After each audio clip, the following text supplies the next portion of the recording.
reality show from Showtime, The Boy, TVP. Dito rin na nagsimula ang Bini. May secret project pa noon si Direk Lauren at secretly pumipili na siya doon sa mga auditionees. Tawag namin yung Codename Project kay Pampi.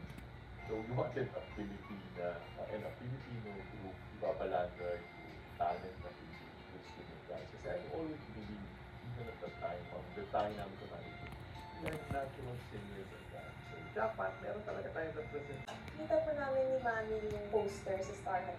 Si Mami, siya yung nagsabi sa akin, tinanong niya ako, sabi niya, gusto mo bang mag-audition sa Araneta? Parang sobrang affected ako ngayon na hindi ako pinayagan. Umiyak po talaga ako doon sa terrace namin. Parang may nafe-feel akong iba na parang gusto ko talagang gawin to. Wala po akong balak mag-audition, wala po talaga.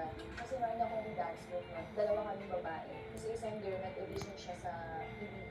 Noong in-interview siya, nabanggit na meron daw siyang dance group.